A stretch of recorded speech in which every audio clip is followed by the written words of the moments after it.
Malcolm had represented Ray Bradbury as an agent in the 60s. And every so often we'd try to sell the Martian Chronicles. Why we tried to sell it, I do not know. Because after we sold it, we should have never sold it. I mean, it was the most unbelievable project to try to take on. It was just ridiculous. We're sitting at Deanne Barkley's office at NBC. Please tell us who Okay, Deanne Barkley. Deanne Barkley was in charge of development at that time of movies and miniseries. Again, one of the first women to be in that kind absolutely, of a job. Right. She had started at ABC, and they were buying like crazy. I mean, just about that time, I think it was that day, there was a trade paper release on Star Wars. Had been on through the roof. Well, no one would do science fiction until Star Wars came along. For years, they wouldn't touch it. So he said, look at this. She said, you're right. You get Richard Matheson, we'll do a 6-hour miniseries. Well, Richard Matheson wasn't that difficult to get.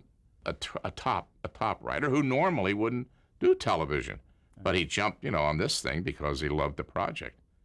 But, 20 different people had owned it. When we did the chain of, first of all the stories in Martian Chronicles were written for science fiction magazines, individual stories, and Ray put them together in this one book.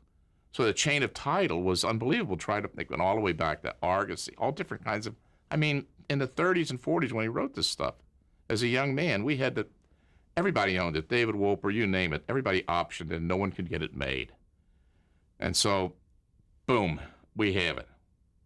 And from that point forward, it was really tough because NBC wouldn't pay the whole license fee. I sat in Europe for 2 weeks trying to generate. In those days, to generate $1 million was like unbelievable. So we picked the island of Malta because it's treeless. It had a big tank, shoot across the horizon. We built the sets in the tank. It was working like gangbusters. The only problem was being a treeless, you had to bring all the lumber in, and we had to bring everything in. And I finally sent my son over there because I said, Butch, we may lose the house on Alpine and the whole enchilada on this one. This may be the end of the line. So he was a young guy. He'd had experience, I put him out on sets and stuff. And he got over there and he said, Dad, you don't stop those guys from shipping in lumber containers, we are going to go down a tube. So we took this set, and we all of a sudden, boom, we changed everything that we could to still make it acceptable. And it looks really good on film. But we cut that sucker in half, and we made a lot of changes. But in the final analysis, we knocked it out. But I was in the tank over the 750, maybe $1.5 million, $2 million. But I had a savior. There's always a savior out there for Charlie. I guess I pray, I don't know. It was an old distributor, Red Silverstein. Red had worked for MGM for years. He was an independent distributor. And I convinced him that we could cut a great theatrical film out of this, and he went out and sold it about $2 million of theatrical sales on this thing. And, we cut it. We shipped it. Everybody didn't pay. Most people paid. And we eventually, bailed. I tried to get NBC to help me. They wouldn't help. When we finally cut the feature together, I have to tell you quite honestly, it was not a strong picture. It wasn't a strong picture. It just didn't work.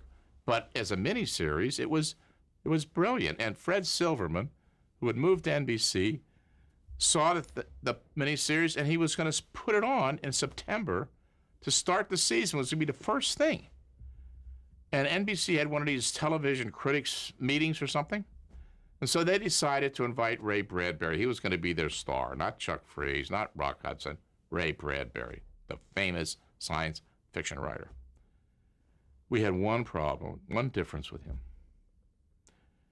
In the book, there's a guy left on Mars, and he doesn't believe there's anybody else. So he goes to the phone book, and he starts calling. He calls number after number after number. In space. In space. He finally, this is, Ray Bradbury's space. He finally hears a voice, and it's a woman's voice, and it sounds fantastic.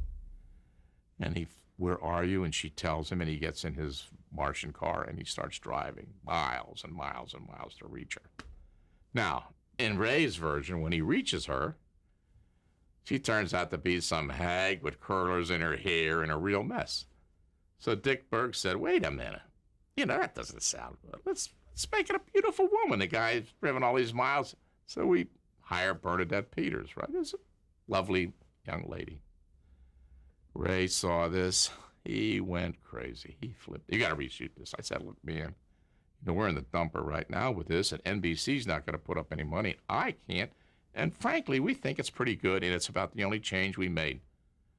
Well, at the Critics Award, he stands up. At the Critics meetings, he stands up and he says, these people destroy his own project. These people destroyed my material.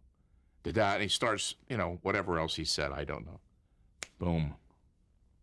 Show's off the air. They don't put it on until January. It's still got a great rating. But the guy could have had a real smashing success.